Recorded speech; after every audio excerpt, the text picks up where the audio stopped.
Hi guys, welcome to SP gods YouTube channel. நான் உங்கள் பிரசாந்த். இன்னைக்கு நாம் பேச போகும் விஷயம் என்னன்னு கேட்டிங்கன்னா, தமிழ் சினிமாவில் வளர்ந்து வரும் ஒரு பிரபலமான நடிகர் கவின், பிக் பாஸ் கவின் எல்லாருக்கும் தெரிஞ்சிருக்கும். இந்த டாபிக்கு போகிறதுக்கு முன்னாடி கைஸ், நீங்கள் எஸ்பி காட்ஸ் சேனலுக்கு ஃபர்ஸ்ட் டைம் விசிட் பண்ணிட்டீங்கன்னு சொன்னால் மறக்காமல் எங்கள் சேனலில் சப்ஸ்கிரைப் பண்ணுங்கள், பக்கத்தில் இருக்க பெல் பட்டனை கிளிக் பண்ணுங்கள். அப்போ தான் நாங்கள் போடுற புது இன்ட்ரெஸ்டிங்கான இன்ஃபர்மேஷன்ஸ் உங்களுக்கு நோட்டிஃபிகேஷன் ஆகும். கவின் அவர் எப்படி தனது கனவுகளை சாதனையாக்கினார் என்பதையும், அனிருத்துடன் அவர் எப்படி சேர்ந்தார் என்பதையும் பற்றி விரிவாக இந்த வீடியோவில் பார்க்க போகிறோம். முழுசாக வீடியோ பாருங்க, இது உங்களுக்கு பிடிக்கும் என்று நம்புறேன். தமிழ் சின்னத்திரையில ஆரம்பித்தவருடைய பயணம் கனாகாடும் காலங்கள் தொடர் மூலம் நம்மை கவர்ந்தவர் கவின். அப்போதுதான் ஒரு புதுமுகமாக குறைந்த அளவிலான ரசிகர் பிரியத்தை கொண்டிருந்தவர். ஆனா அவர் இப்போ அவருடைய கனவு பெருசா இருக்கு. பெரிய திரையில நடிக்க வேண்டும் என்பது அவரின் கனவு. அதற்காக அவர் மிகவும் கடினமா உழைச்சிட்டு வராரு. இதை பற்றி அவர் ஒரு நேர்காணலையே சொல்லியிருக்காரு, இன்டர்வியூலையும் சொல்லியிருக்காரு, பிக் பாஸ் சேனல்லையும் சொல்லியிருக்காரு, பிக் பாஸ் அதாவது விஜய் டிவில நடந்த பிக் பாஸ் ப்ரோக்ராம்லயும் சொல்லியிருக்காரு. சின்ன வெற்றிகளுக்காக நாங்க நிறுத்தி கொள்ள போவதில்லை, நாம பெரிய கனவுகளை நம்பிக்கிட்டே ஆகணும் தான் சொல்லியிருக்காரு. இந்த நம்பிக்கையை இன்னைக்கு கவினை ஒரு பெரிய ஆளாக மாத்திருக்கு. கவின் நடிப்புல வெளிவந்த டாடா திரைப்படம் ரசிகர்களிடையே நல்ல வரவேற்பை பெற்றுச்சு.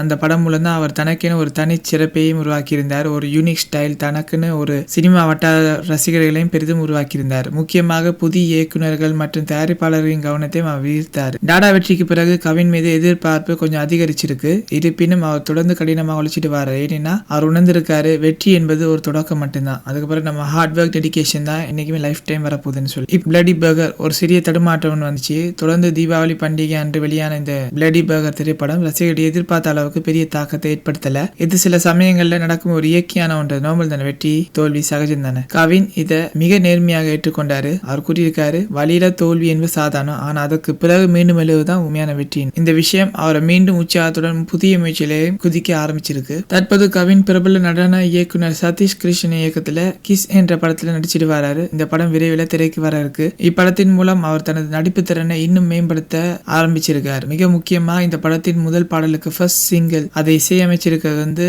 Gen Martin. ஆனா அந்த பாடலுக்கு குரல் கொடுத்தவர் நம்ம அனைவருக்கும் பிடிச்ச ஒரு அனிருத் சொல்லி போட்டிருக்காரு. இதை படித்ததும் அவரது உண்மையான மகிழ்ச்சி நமக்கு புரியுது. ஒரு சாதனையை சாதிக்க நாம் எப்படி பல ஆண்டுகள் உழைக்க வேண்டும் என்பதையும் கவின் உணர்த்துறாரு. அனிருத் இந்திய இசை உலகில் ஒரு இளம் சூப்பர் ஸ்டார். அவர் குரல், இசை மற்றும் சக்தி மிகுந்த பாடல்களால் பலரையும் ஈர்த்திருக்கு. அவருடன் இணைந்து வேலை செய்யும் ஒரு வாய்ப்பு என்பது நிச்சயமாக ஒரு பெரிய சாதனை. கவினின் வாழ்க்கையில இது ஒரு முக்கியமான மைல்கல்லாக இருக்குன்னு நம்புறேன். இப்ப கவின் எதிர்கால கனவுன்னு சொன்னா, தற்போது பல புதிய படங்களிலும் வெவ்வேறு கதாபாத்திரத்திலும் தோன்றி தனக்கென ஒரு தனித்துவமான இடத்தை பெற்று வரார் கவின். அவர் தனது நடிப்பு திறனையும் பரிசோதனைகளை மேம்படுத்தி தொடர்ந்து முயற்சி செஞ்சுட்டு வராரு. வெற்றி பாதை எளிதல்ல, ஆனா அது உறுதியும் நம்பிக்கையும் இருந்தா எதை நாம ஜெயிச்சிடலாம்னு சொல்லி ஷார்ட்டா சொல்லியிருக்காரு. காய்ஸ், இந்த வீடியோ உங்களுக்கு பிடிச்சிருக்குன்னு நினைக்கிறேன். ஒரு சாதாரண நடிகரின் சாகச பயணம், அவன் எதிர்கொண்ட வெற்றிகள், தோல்விகள், கனவுகள், சாதனைகள் அனைத்து நாம் அனைவருக்கும் ஒரு முக்கியமான படமா இருக்கும். நம்ம ஃப்ரெண்ட்ஸ், உங்க கனவுகளை விட்டு விடாதீங்க. கவின் போல உழைத்தா ஒரு நாள் எங்களுடைய கனவு நிச்சயமாக நிறைவேறும். இந்த வீடியோவை விரும்பியிருந்தா லைக் பண்ணுங்க, ஷேர் பண்ணுங்க. அது மட்டும் இல்ல, உங்க கனவுகளை பகிர்ந்து கொள்ளும், கமெண்ட் செய்ய மறந்துவிடாதீங்க. இதுவரை பார்ப்பது உங்கள் எஸ்பி காட்ஸ். நன்றி, மீண்டும் சந்திப்போம் ஒரு புதிய வீடியோ. Thank you guys.